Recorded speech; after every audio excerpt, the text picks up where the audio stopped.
Interstate 72. Alright, so I-72, with apologies to I-16, I-72 may just be the most boring road in the country, interstate-wise.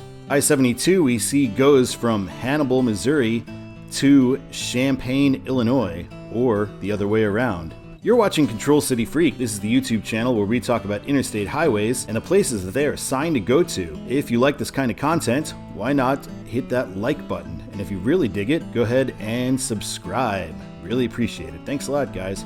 We got tons of content on old interstate highways. Go ahead and check out all the stuff. All right, first we are going to talk about Westbound I-72. I-72 begins at this random intersection with US 61 in Hannibal, Missouri. It's a diamond intersection, and we just see signage for 72 going east, but not for going west. So 72 is signed for Springfield and downtown Hannibal. Here's our first I-72 reassurance shield in Missouri, and here's Missouri Highway 79 for downtown Hannibal and Louisiana. I've never been on I-72 in this area, but I have been on 79 or US 54 in Louisiana. I've crossed this very scary bridge across the Mississippi River there, which no longer exists. They replaced it finally, but it was a sketchy bridge to drive across. Anywho, back to I-72, and we are crossing into Illinois across the Mississippi River. Once out of the Mississippi Basin, we do get a proper Welcome to Illinois sign. Now we get Quincy, Pittsfield, and Springfield signed. Quincy because we're going to be meeting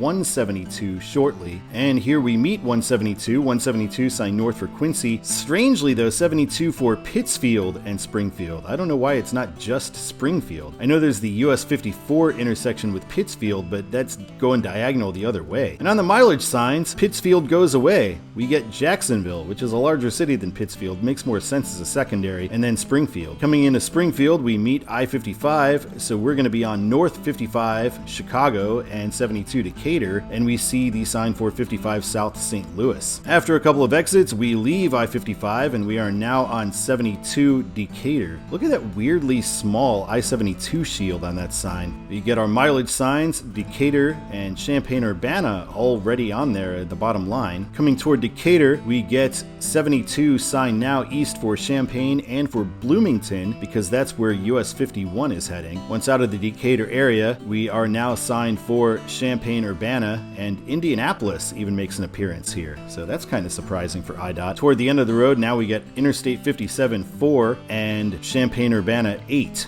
So we don't actually make it into downtown Champaign or Urbana. We do get some information on I-74. We get 57 north to 74 east for Indianapolis. Nice. I do think that 74 information should be on these overheads though. I think that would be useful. But here we do get 57 north Chicago, 57 south Memphis, as it always is. It's kind of a freeway stub running into Champaign that 72 follows, so I followed it down. And we are approaching a stoplight soon here. And here is in fact the stoplight that maybe ends I-72, if I-72 doesn't in fact end at I-57. This is kind of weird though, because we have this arterial, now only like 3 blocks away. If you continue down the path of I-72, you're on a full-on residential small street. Kind of weird. Alright, now let's take a look at Eastbound I-72. Here we see a sign for 257 and 272 follow this road. Although on this road we get 72, 74, 57 all signed this way. If we look ahead, we do see 74 Peoria, Indianapolis next right. Now we get 57 signed for Chicago and Memphis. Shortly after that, they tell us we're on 2 I-72 on this little stub freeway here. So I guess maybe this isn't actually I-72 until we get to 57. Here is the ramp for I-57 and 57 North Chicago, 57 South Memphis, and we are signed on 72 for Decatur. I think they should probably actually just go straight to Springfield at this point. And I also do think there should be a 74 shield up next to 57 North. Springfield is signed. Once we get out, we get Decatur 42 and Springfield 79. On random intersections, we don't get smaller control cities on I-72. IDOT's not going to IDOT here because they figure Decatur and Champaign are already small enough. Here we meet US 51 in the Decatur area for Bloomington, 72 is now signed for Springfield, meeting 51 South and 36 East. We are now on 72 West Springfield again on the next exit indicator. And once again, at interchanges, we get Decatur and Springfield, nothing different. And in the Springfield area, we are now signed for 55 South, 72 West, St. Louis, Jacksonville. I don't know where they get Jacksonville from. I know Jacksonville, Illinois is coming up, but wow, that's a weird control city to pick. At an interchange with this concurrency in Springfield, we don't get control cities at all. It is only 55 North, 55 South, 72 East, 72 West. There's two interchanges and I checked both of them, and both of them are like this. Now we get the 55 and 72 split, 72 again for Jacksonville, which is again weird, very weird choice. And at interchanges, we get 72 East Decatur, 72 West Jacksonville. I guess not surprising, but again, just weird. Now Jacksonville is sort of treated as a secondary, as it should be, but for some reason Quincy is the primary, I guess because of 172. But again, I-72 doesn't go to Quincy, so that's a little weird, and it's not like Quincy is Pittsburgh or some major place, you know? At interchanges, it is Quincy Springfield once we're beyond Jacksonville.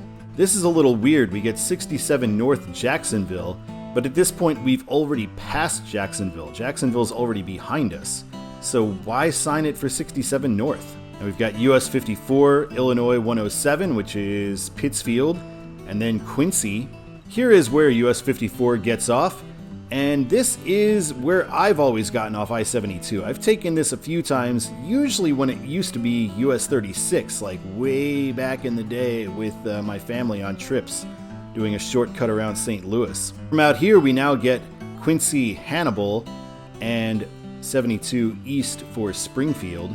We meet 172, and 72 is signed for Hannibal, 172 for Quincy. Here's one of our last mileage signs, and we get Hannibal for Monroe City 21, which is a city on US 36.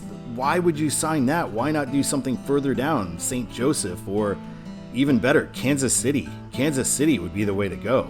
Crossing the Mississippi River Bridge once again, we can see the old bridge. I think that must be a railroad bridge just to the right. Welcome to Missouri for a very short amount of time. Here is the final exit on I-72. It's for US 61, New London. And after this, I-72 ceases to be and US 36 takes over. It's kind of a weird sign too, N72 construction.